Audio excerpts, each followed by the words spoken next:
청와대 신임 대변인의 김의겸 전 한겨레 선임 기자. 자, 김의겸 이분은 이제 다 아시겠지만 JTBC와 한겨레가 국정농단을 주도했다고 보면 JTBC의 손석희 그리고 한겨레의 김의겸 이렇게 보면 될 거예요. 그 정도로 굉장히 유명하신 분이시고요. 청와대 대변인은 수석들보다 한급 낮아요. 청와대 수석으로 가도 충분한 저는 그런 분이라고 봅니다. 이분에 대해서 좀 존경스러운 점이 보통 기자들이 한 10꼭지, 15꼭지 쓸 정도의 팩트가 모이기 전까지는 기사를 안 썼다고 해요. 그러니까 보통의 기자들이 그러니까 뭐 하루에 요즘 그런 기자들 많잖아요. 막 20개씩, 30개씩 쓰는 사람들도 많은데 일주일에 하나밖에 못 쓰더라도 정말 정확하게 사실관계가 확인된 팩트가 충분히 모일 때까지는 아무리 욕을 듣고 달달 볶아도 기사를 안 썼다고 하더라고요. 되게 존경스러운 거거든요. 쉽지가 않은데 그게. 학교 졸업하고 한겨레 입사해서 사회부 정치부 기자를 거쳐서 사회부장, 정치사회 부국장, 그리고 논설위원, 그리고 현재 선임 기자까지. 작년에 문재인 대통령이 당선이 됐을 때 대변인 처음 김의겸 기자에게 제안을 했다가 김의겸 기자가 이제 고사를 해서 지금의 대변인한테 왔었던 거죠. 근데 이제 이번에 다시 한번 제안을 받고 수락을 한 걸로. 두 번 거절하는 거는 좀 예의가 아니죠. 신임 김의겸 대변인이 이미 6개월 전에 기자직을 그만뒀고요. 아마도 그 당시에는 현직 기자였거든요. 제안받았을 당시에. 그래서 그 부분에 대해서 조금 불편한 부분이 없잖아 있다라는 생각을 했었던 것 같고 6개월 전에 기자직을 그만뒀기 때문에 크게 부담 없이 응했으리라고 보고요. 이 김의겸 기자가 82학번이에요. 고려대학교 법학과 출신이고요. 대부분 법학과 들어간 사람들이 데모질들을 잘 안 하는데 이분은 운동권에 뛰어들어가지고 85년 민정당 연수원 전권농성 벌이다 구속되기도 한 분이에요. 민주투사예요. 그 법학과 가신 분들은 왜 법을 지키기 위해서 데모를 안 하는 거예요? 그게 아니죠. 사시 보려고?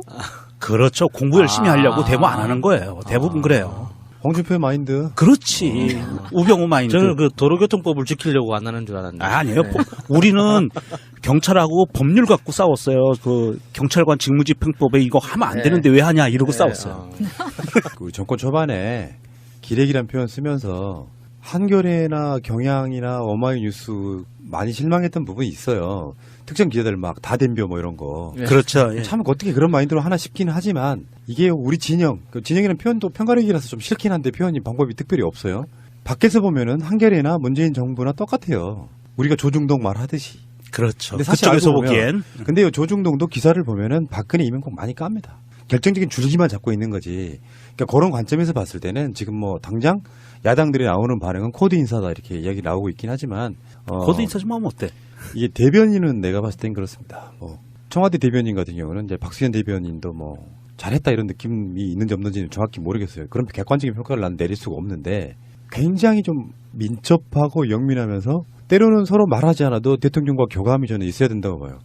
어떤 시점과 흐름에 있어서 굳이 말하지 않아도 묻지 않아도 눈빛 교환만으로 충분히 이게 충분히 전달하고 있어라는 걸 보여줘야 된다고 생각하는데 대통령의 입이잖아. 입. 예. 이런 자리 그냥 앉히는 건 아니고요. 전 두 가지 포석이 있다고 보는데 하나는 알려지기를 김의겸은 정말 스마트하고 똑똑한 거예요. 많잖아요. 기자들 중에도 어떤 사람 많지만 누가 상대해봐도 이 사람은 정말 잘할 사람인 거예요. 첫 번째가. 영리하고 똑똑한 거지. 두 번째는 의도 안 했겠지만 의도한 효과는 있어요. 이제는 조중동은 원래 그런 놈들이니까 내놓고 조중동이 흔든다고 해서 이쪽 지지율이 빠지는 건 아니니까 한겨레 경향 어마이뉴스 등이 문재인 대통령의 일을 함에 있어가지고 쓸데없는 비판들이 있어요. 별로 중요하지도 않은 거 막 물고 늘어지고 이러는 것들. 그런 면에서는 좀 나 당신들과 좀 협치 비슷한 걸 할 거야. 그런 제스처로 저는 있다고 봐요. 품었다. 품었다라는 느낌이 있고요. 문재인 대통령의 한겨레 사랑은 창간당 시부터 유명했잖아요. 그 대주주 아닌가요? 지금도 주주이라고 하는 거예요. 그렇게 이야기하면 안 되지, 이 상황. 여기다가 우리는 그걸 모른 척 해야 돼. 모른 척 해야 돼? 모른 척? 이미 방송으로 나가버렸네. 문재인 대통령이 한겨레로 대표되는 이 진보 진영 언론들을 크게 품고 갔다는 의미도 있고요. 그 다음에 이제 아까 푸른나무님이 대변인은 대통령의 입이다라고 얘기를 했는데 저는 그거보다 좀 더 심하게 표현을 하고 싶거든요. 정말 우리 까놓고 얘기하면 대변인은 대통령 입안의 혀예요. 그 정도로 중요한 그 어떤 교감을 갖고 있어야 되는 사람이기 때문에 김의겸 전 기자가 사실 문재인 대통령이 처음에 대변인직을 요청했을 때 거절을 하는 과정에서 한겨레 신문사 기자들 내에서도 굉장히 난리가 났었어요. 이건 가야 된다. 에이, 기자가 그러면 안 되지. 이렇게 지금 두 가지로 그때 당시에 반응들이 나왔거든요. 한겨레에서는 어쩌면 그 당시에 굉장히 큰 잔치 같은 느낌이었어요. 큰 어떤 잔치가 벌어지는 느낌이었고, 일부에서는 이제 현직 기자니까 좀 참아라, 이런 반응들이 있었던 거고, 사실 지금에서 보면 한겨레 신문사 입장에서는 전체 언론사들에서 사실 그 한겨레 신문사가 이 김의겸 기자가 대변인으로 임명된 거에 대해서 가장 쏙 쿨하게 기사를 냈어요. 짧고. 한겨레 신문사가 그렇기는 했는데 아마 기쁜 마음을 감추지는 못할 겁니다. 내부에서. 근데 내 생각은 좀 반대야. 약간 좀 반대야. 예전에 KBS 앵커였던 지금 인천에 그 국회의원 하나 있잖아요. 네. 심한 경우는 박근혜 때 그런 사람이 있었어요. MBC의 앵커였다가 오전에 MBC 회의하고 오후에 청와대 회의하는 사람도 있었어요. 그런 A는 지키고 싶었던 거라고 저는 봐요. 앵커로 있을 때부터 노골적으로 그렇게 했는데 그 사람들이 보기에, 그러니까 저쪽 사람들이 보기에는 그렇게 코드 맞추는 건 그렇게 맞다고 느끼는데 최소한 그 사람들은 그런 A도 안 지켰다. 이 정도로 우리가 정리하고 가는 게 좀 맞을 것 같고요. 어차피 그 사람들이 보기에는 한겨레나 문재인 대통령이나 한 편이라고 봐요. 그렇죠. 그러니까 예. 그렇게 보는 거를 굳이 막 기다 아니다 이렇게 표현하는 건 좀 그렇고, 한겨레 신문이나 그 경향신문이나 오마이뉴스 기자님들께 말씀드리고 싶은 건 뭐냐면은 작은 걸 침소봉도해 가지고 지지율 빠지게 하는 그런 식의 목표보다는 언론사 전체가 큰 줄기로 개혁에 뭔가 좀 도움이 되는 방향으로, 세력이 아니고 문재인 정부나 여당의 세력 이런 게 아니라 적폐를 청산하고 하는 게 먼저인지, 문재인 정부의 어떤 지연 말단적인 게 먼저인지를 좀 가려서 뉴스 밸류의 가치를 조금 더 재편해 줄 필요가 있다. 저는 그렇게 보는 거예요. 그렇게 갔으면 좋겠고, 한겨우가 그렇게 해주지 않아도 조중동 어마어마하게 때리고 있어. 그러니까 그게 항상 우리가 느꼈던 불만들이었기 때문에 팟캐스트도 열심히 하고 있는 거거든요. 청와대 대변인 김의겸 김의겸 전 한겨레 신문 선임 기자 내정되었다. 네. 네. 김의겸 최순실 게이트 파헤친 기자인데요. 맞아요. 그렇죠. 예. 처음 우리나라 언론에서 처음으로 신문 일면에 최순실이라는 이름을 올린 기자죠. 예. 그리고 2달 동안 계속 썼고요. 사실상 그렇죠. 이 게이트를 시작한 출발점에 있었던 분인데 청와대 김의겸 가셨네요. 기자는 이제 고대 82학번 법대인가요? 법대인지 모르겠는데 고대 모르겠어요. 82학번이고 학생운동을 하고 감옥을 갔다 와서 네. 저와 함께 이제 전민련 예. 전국 민족 민주운동에 제가 이제 같이 하셨어요? 차장일 때 편집실 네, 예. 저 다른 사회국인가 어디 있었어요. 네. 근데 막 급해갖고 기사를 쓰라 그랬더니 네. 너무 글을 잘 쓰는 거야. 네, 글 그래서 잘 쓰죠. 김의겸 씨, 기자하세요. 그 얘기를 듣고 실제요. 그래서 진짜 그래서 스토리예요. 기자가 됐나? 근데 글을 너무 잘 썼어. 예, 제가 그 얘기는 들었어요. 그 저희 업계에 내려오는 얘기인데 네. 그 김의겸 선배가 그 감옥에 있을 때 김태촌하고 같이 바둑을 뒀다. 아니 기사를 너무 잘 써갖고 네. 그때 감옥 갔다 와봐야 뭐 20대?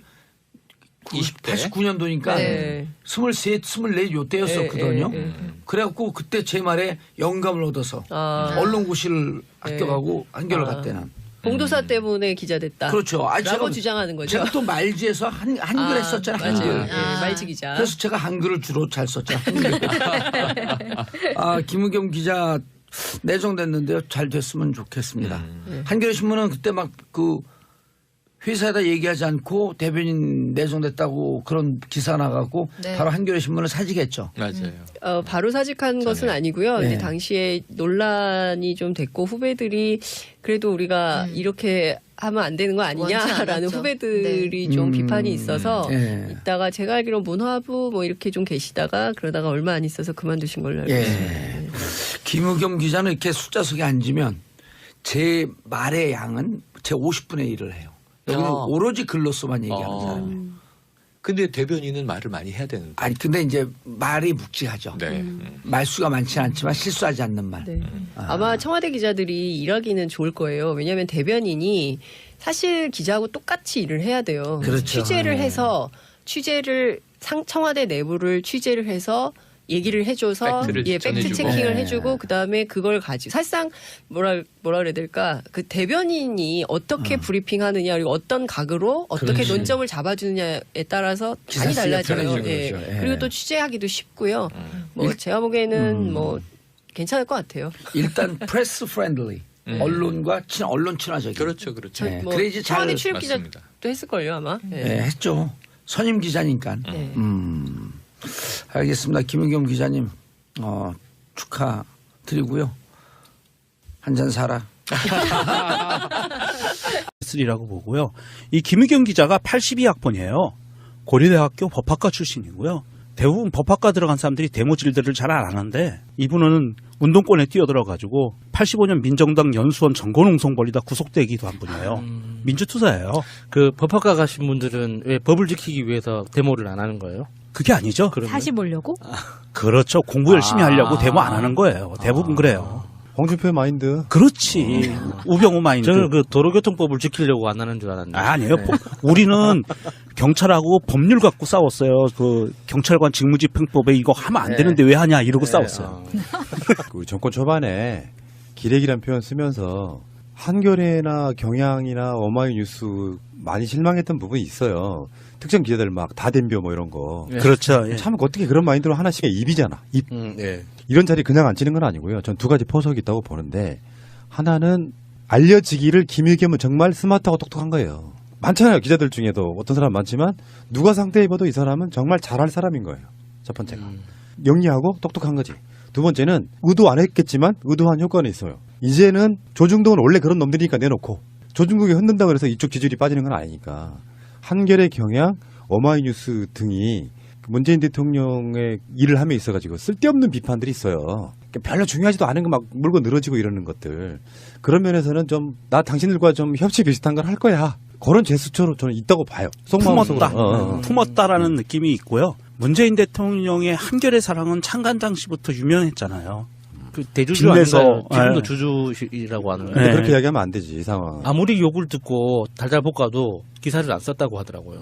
되게 존경스러운 거거든요. 쉽지가 않은데 그게. 학교 졸업하고 한겨레 입사해서 사회부 정치부 기자를 거쳐서 사회부장, 정치사회 부국장, 그리고 논설위원, 그리고 현재 선임 기자까지. 작년에 문재인 대통령이 당선이 됐을 때 대변인 처음 김의겸 기자에게 제안을 했다가 김의겸 기자가 이제 고사를 해서 지금의 대변인한테 왔었던 거죠. 근데 이제 이번에 다시 한번 제안을 받고 수락을 한 걸로. 두 번 나옵니다. 거절하는 거는 네. 좀 예의가 아니죠. 신임 김의겸 대변인이 이미 6개월 전에 기자직을 그만뒀고요. 아마도 그 당시에는 현직 기자였거든요. 제안받았을 당시에. 그래서 그 부분에 대해서 조금 불편한 부분이 없잖아 있다라는 생각을 했었던 것 같고 6개월 전에 기자직을 그만뒀기 때문에 크게 부담 없이 있긴 하지만 이게 우리 진영, 그 진영이라는 표현도 편가르기라서 좀 싫긴 한데 표현이 방법이 특별히 없어요. 밖에서 보면은 한겨레나 문재인 정부나 똑같아요. 우리가 조중동 말하듯이. 그렇죠. 근데 사실 그쪽에서 알고 보면, 보기엔 근데 이 조중동도 기사를 보면은 박근혜 이명박 많이 깝니다. 결정적인 줄기만 잡고 있는 거지. 그러니까 그런 관점에서 봤을 때는 지금 뭐 당장 야당들이 나오는 반응은 코드 인사다 이렇게 이야기 나오고 있긴 하지만 코드 인사 좀 하면 어때? 이게 대변인은 내가 봤을 땐 그렇습니다. 뭐 청와대 대변인 같은 경우는 이제 박수현 대변인도 뭐 잘했다 이런 느낌이 있는지 없는지는 정확히 모르겠어요. 그런 객관적인 평가를 난 내릴 수가 없는데 굉장히 좀 민첩하고 영민하면서 때로는 서로 말하지 않아도 대통령과 교감이 저는 있어야 된다고 봐요.